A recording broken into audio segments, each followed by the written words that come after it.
Good morning, everybody. How you doing today? My name's Andrew. Hey, I'm Matt. My name is Joel. I'm Tracy. I'm Grandpa. I'm Megan. I'm Daniel. And we're some of the Veggie Boys. And girls! And we'd like to thank you for stopping by.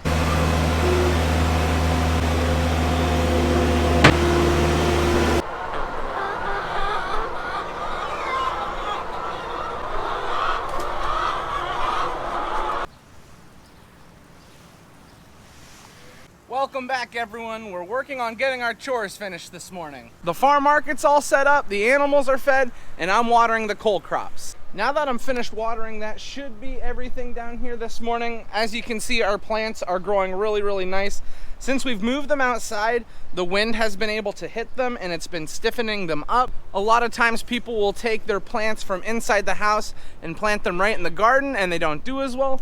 We like to leave our plants outside just to get acclimated to the weather.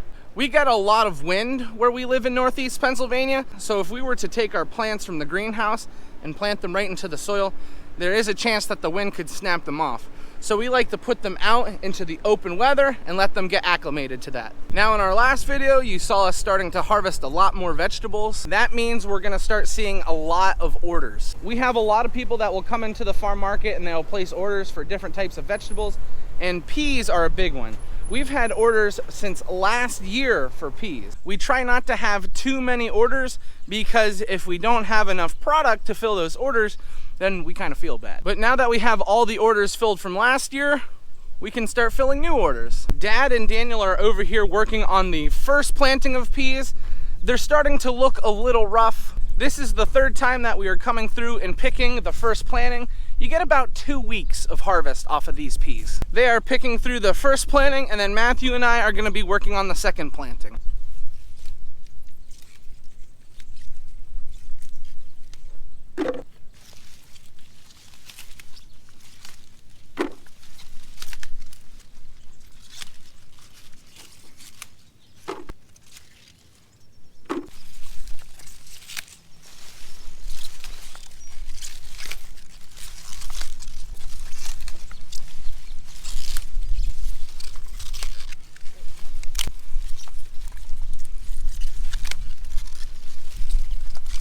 So one of the biggest questions that I get is, do we ever see snakes when we're picking? And the easiest way for me to answer that is, yeah, sometimes, but it doesn't happen too often.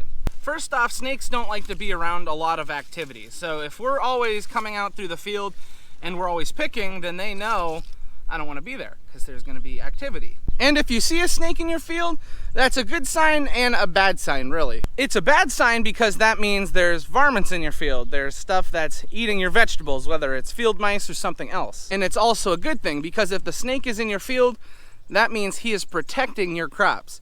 Because snakes don't eat peas. They eat the animals that eat the peas. Unless snakes do eat peas. I don't know. I don't do snake research. And that's the way it basically works for every other critter. For example, spiders. It's good to have spiders in your fields because they eat the insects. But if you have too many spiders, that means there's too many insects.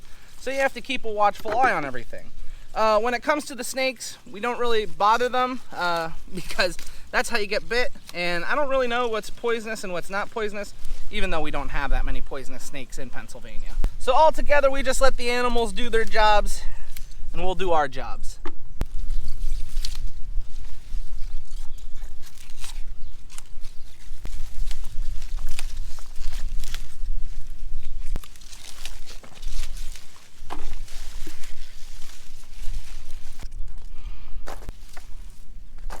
It's such a beautiful sight, but it just causes me so much pain.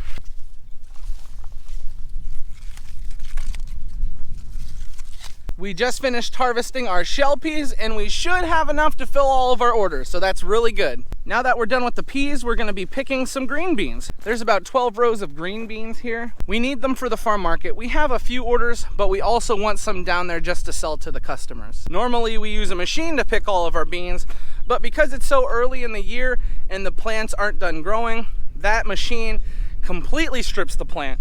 So we're just gonna pull off the beans and let the smaller ones keep growing.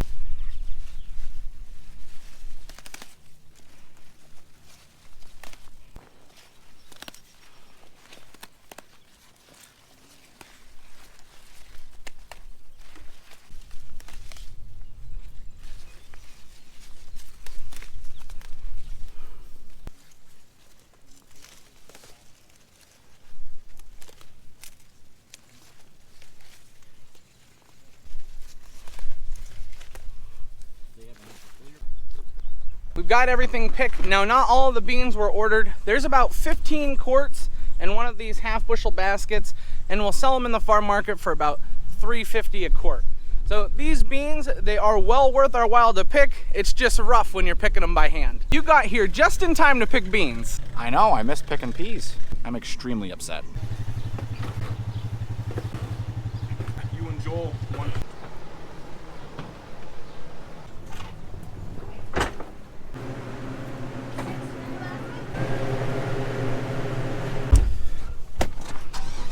We got all finished with the peas and the beans, and now we're heading back out to the field. We need to get some broccoli. It was just July 4th weekend, and we weren't sure if people were really gonna be buying broccoli, and they bought a lot of broccoli. So we need to go and harvest some more. Come on up, got some kale for you. You're going to sit in the barn all day.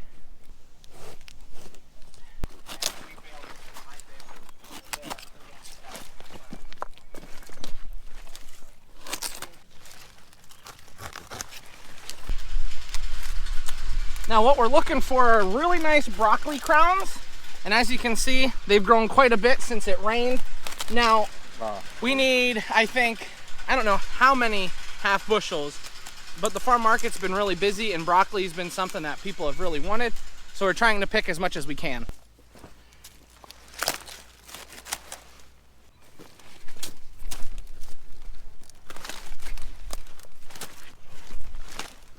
I am going through and cutting and putting them all on piles for the boys, so when they come through behind me, they can strip all the leaves off and put it in the basket.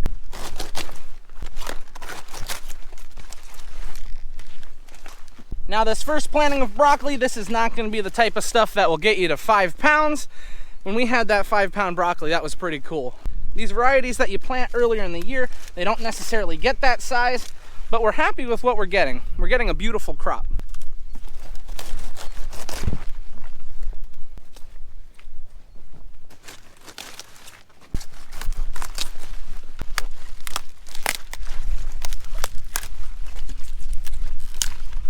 Some of you may be curious what we do with the extra broccoli leaves that we are taking off. Now, some people will cook them and eat them, or we could take them home for the animals, but we like to put them back into the field. Some people may look at it like we're wasting the leaves, but we're looking at it from a different perspective. All of the leaves that we cut off and throw on the ground, they're gonna become fertilizer for these plants. And after we're done harvesting all this stuff, we're gonna come through and plant a cover crop. So all of these leaves that we throw onto the ground, it's gonna be fertilizer for that cover crop. This one's pretty loose too, feel that one. We're out in the sweet corn field, and we don't know if it's ready yet, but we're just gonna test it. This is that sweet corn that we planted under the mulch. So let's pull it down. Ooh, we're getting there. It's still a little bit early, but we can see it's got nice kernels. This will probably be ready about Friday to start pulling. We'll close this up and take it home to show the girls. If I take it out there, Matt will eat it on me, because that's what he did yesterday. Now, because we planted this sweet corn under the mulch, this is about 2 to 3 weeks ahead of what it would have normally been if we planted it the conventional way. What you got there? It's sweet. That you came out of a sweet corn field. That I could kind of tell what it is. Does he have tomatoes? See, he's trying to eat the sweet corn again.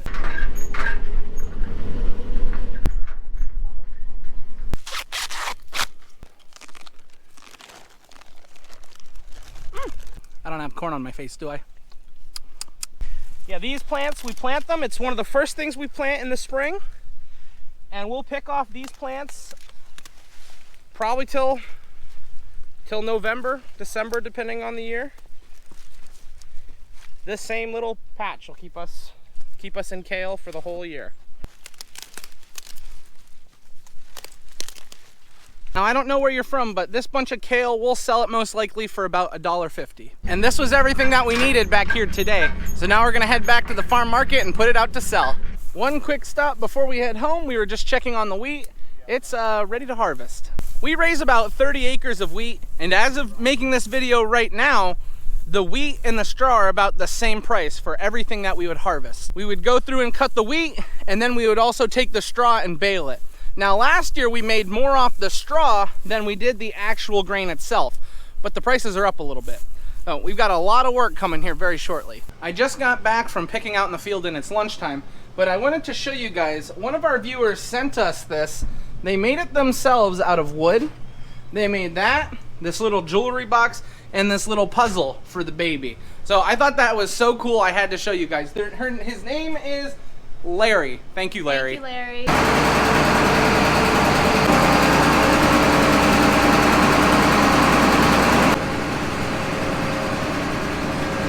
So what I'm doing is just making sure that we have enough air in each of the tires. So after we get it out of the shop, I'm filling up all 4 tires with the correct amount of air that we want in the tire. And then we're going over the entire machine. We're greasing every zerk. We're checking the oil levels, the hydraulic fluid levels, because this combine is driven by a hydrostatic transmission. There's some leftover corn from last year. I think we're gonna leave that there for now. Uh-oh, did you run out of grease? Yep.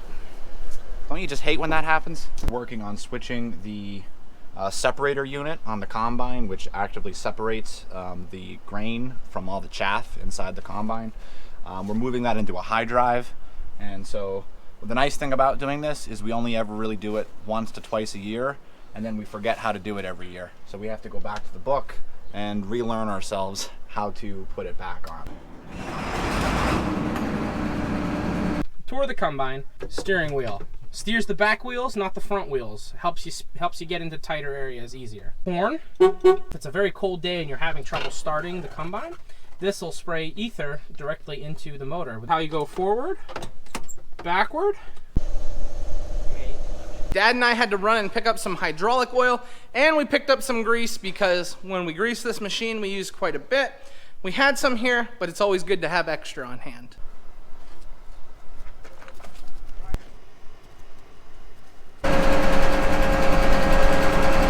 So a couple things we've been working on. We got the windows clean, that way it's easier for Dad to see out. We got the whole machine greased, and we charged the air conditioning. We checked the oil, we checked the hydraulics, and now we're adding fuel.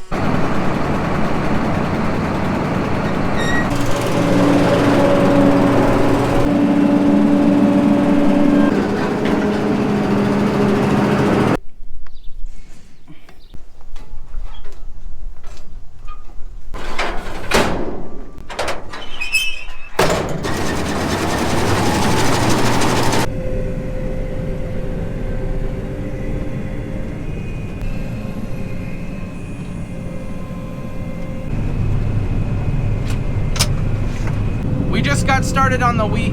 We're doing enough so that we can get a moisture sample, and then we're gonna check the moisture and we'll decide if we wanna keep cutting today. We're having a little bit of trouble with the wheat. It's down pretty bad in some areas.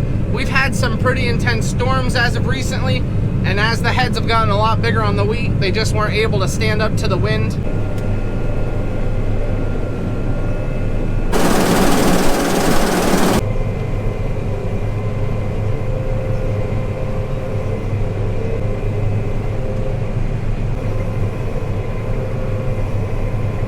We're in an area where the wheat is down really bad. So we've got the machine all the way on the ground. We're going really slow. We don't want to bring any rocks up in. We don't want to damage any of our teeth. But there's not much you can do when the wheat is just laying on the ground.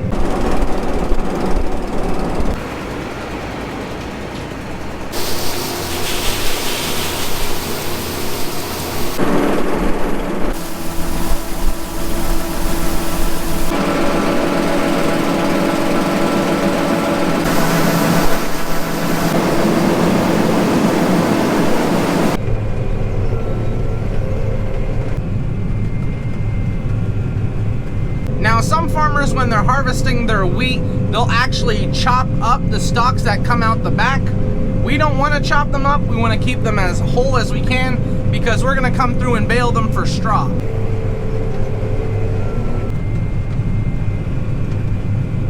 Now the reason why we bale the straw is because we almost make as much money off the straw as we do off the wheat. So if we were to just let it lay in the field, we feel like we would be leaving a lot of money there. Now some farmers like leaving it in the field because that organic matter, although there's not a lot of nutrients in the straw, the organic matter attracts things like worms and other bugs that aerate the soil and then compost it for them. Now because we're taking the straw off, what do we do to keep that organic matter there? Well, we had went through and spread manure, and then we also have clover underseeded. As you saw, we harvested our clover already. That was a wheat field the year before. Since we have clover in here, that's adding a lot of nitrogen into the ground. So we were able to harvest this wheat, and we can take the straw off, and our field will still be okay.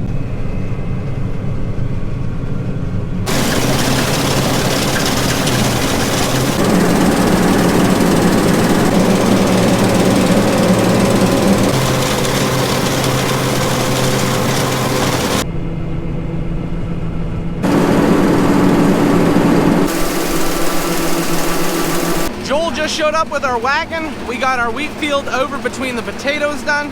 That's where we're gonna stop cutting for today. So we're gonna be taking all the equipment home. Before I leave this field, look at these tomatoes.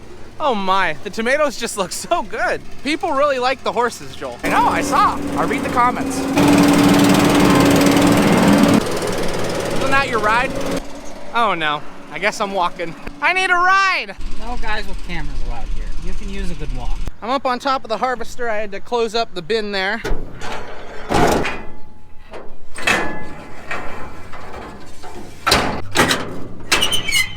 Was it busy in here today? Yeah, we were in the back Both a lot. of us were in the back most of the day. Were you busy today? I was busy today, yes. Tracy filled up the store. I cleaned the back, and we bagged stuff.